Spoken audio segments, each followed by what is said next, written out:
కనులు కనులు కలిశాక ఎందుకంత కలవరపాటు అడుగు ముందుకేశాక ఏమిటలా తడబడతావు మనవి చేసుకోనా శ్వాసకు అణు అణువు నన్ను నీలో నింపుకోమని ప్రతి చింత తీరే వేళ తీయని బాధే మిగిలేనేమో ప్రతి చింత తీరే వేళ తీయని బాధే మిగిలేనేమో ఎంతైనా మనసేగా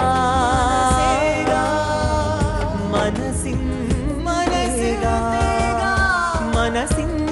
మనసింతే మనసింతే ఈ మనసుది తీరని ఆరాటం మనసింతే మనసింతే మనసింతే ఈ మనసుది తీరని ఆరాటం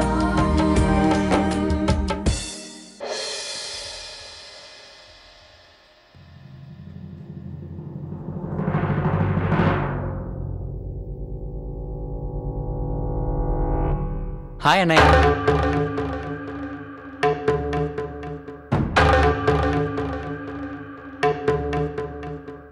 నువ్వు వచ్చి మంచి పని చేసావు. ఇక్కడ అరేంజ్మెంట్స్ ఎలా ఉన్నాయో అడిగి వెళ్దామని వచ్చానన్నయ్య.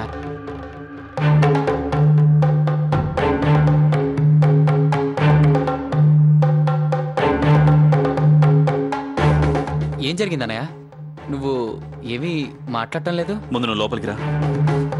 ఏమైందన్నయ్య? అరేంజ్మెంట్స్ సరిగా లేవా? నేనేమన్నానో నీకు వినపడలేదా? ముందు లోపలికి రా. అన్నయ్యకి ఏమైంది? చేసిన అరేంజ్మెంట్స్ లో ఏదో తేడా వచ్చినట్టుంది.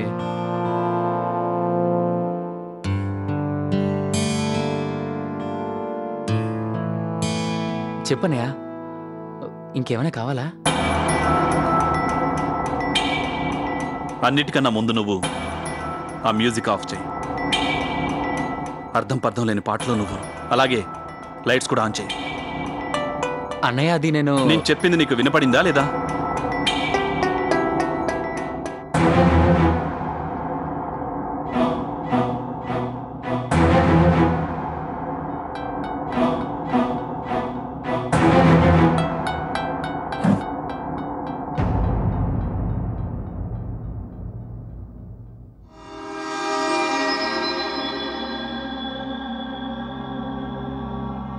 ఏంటవి?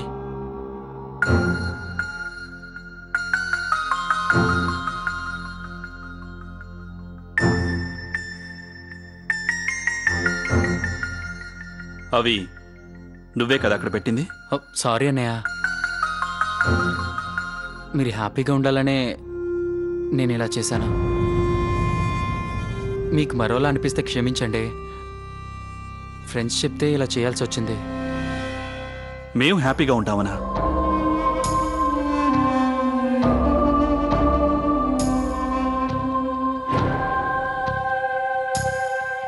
పెళ్లి చేసుకునేది కేవలం ఇందుకేనా?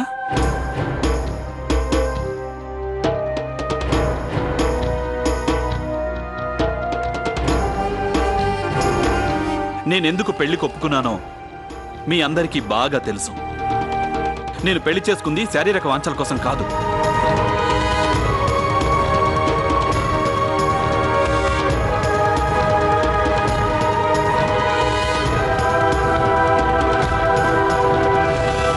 నేను ఈ పెళ్లికి సిద్ధపడింది కేవలం నీకోసమే. ఎందుకంటే నువ్వు ప్రమాణం చేశావు, నేను పెళ్లి చేసుకునేంత వరకు నువ్వు పెళ్లి చేసుకోవాలి. జీవితాంతం నువ్వు ఒంటరిగా ఉండకూడదని నేను పునర్వివాహానికి ఒప్పుకున్నాను.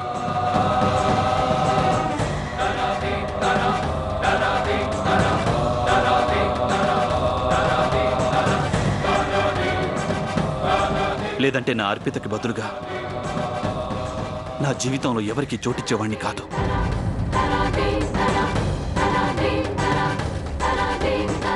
నా అర్పితని నేనెప్పటికీ మర్చిపోలేను.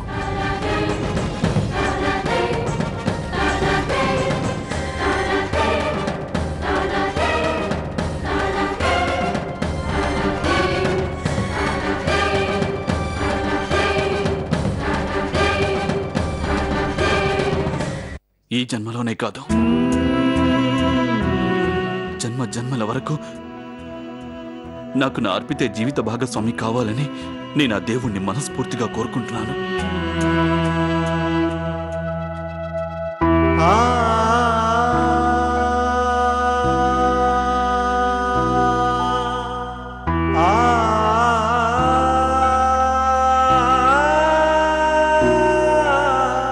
ఈ పెళ్లికి ఇంకో ముఖ్యమైన కారణం, నా పిల్లలు పావని పల్లవీలు. ఇప్పుడంటే నేను వాళ్ళని చూసుకోగలను, కానీ వాళ్ళు పెరిగి పెద్దయ్యాక వాళ్ళకి తండ్రి కంటే ఎక్కువ తల్లి అవసరం ఉంటుంది. నేను ఈ పెళ్లి నాకు భార్య దొరుకుతుందని మాత్రం చేసుకోలేదు, నా ఇద్దరు పిల్లలకి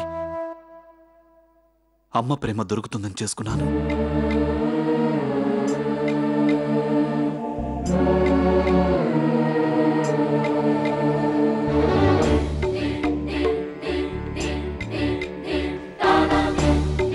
అందుకే నేను ఆర్తి నుంచి కోరుకునేది కేవలం ఒక్కటే, నా పిల్లలకి తన తల్లి ప్రేమను అందిస్తే చాలు. అంతే, అంతకు మించి నేను ఆర్తి నుంచి ఇంకేమీ ఆశించడం లేదు.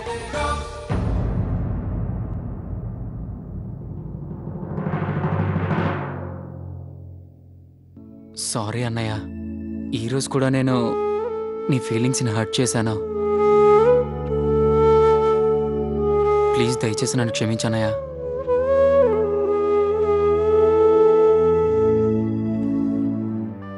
చాలు చాలు చాలు, నువ్వు ఇలా బాధపడితే నేను చూడలేను.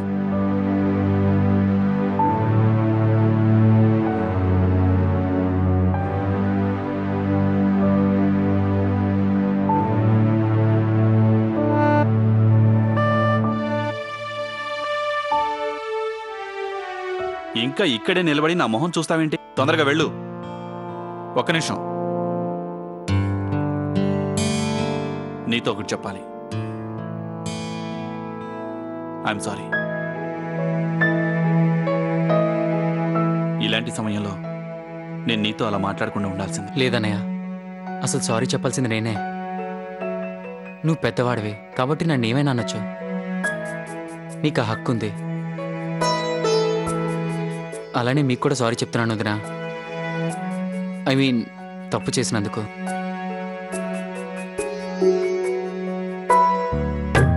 దయచేసి మీరు నన్ను క్షమించండి.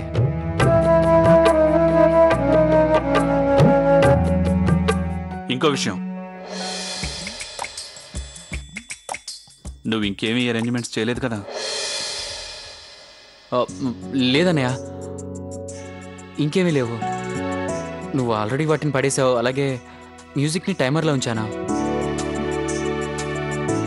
లైట్స్ మెయిన్ స్విచ్ ఆఫ్ చేశాను. ఇవన్నీ చేసిందైతే నేనే అన్నయ్య. ఇంకెవరైనా ఏమైనా చేసుంటారేమో నాకు తెలీదు. అన్నట్టు అన్నయ్య, మ్యూజిక్ ప్లస్ లైటింగ్ టైమింగ్ కరెక్ట్గా సరిపోయిందా? రేపు పెళ్ళైనా నీకింక పిల్ల చేష్టలు పోలేదు. సరే, ఇక వెళ్ళు.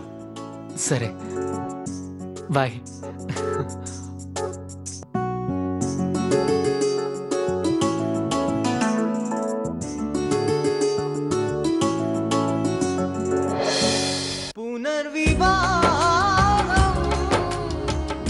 యశ్వంత్ గారితో ఇప్పుడే వెళ్ళి చెప్పేయాలి. ఆయన్ని నేనెంత అపార్థం చేసుకున్నానో. నేను ఆయన గురించి ఆలోచించిందంతా నిజంగా చాలా తప్పు. ఆయన లాంటి వారు కాదు.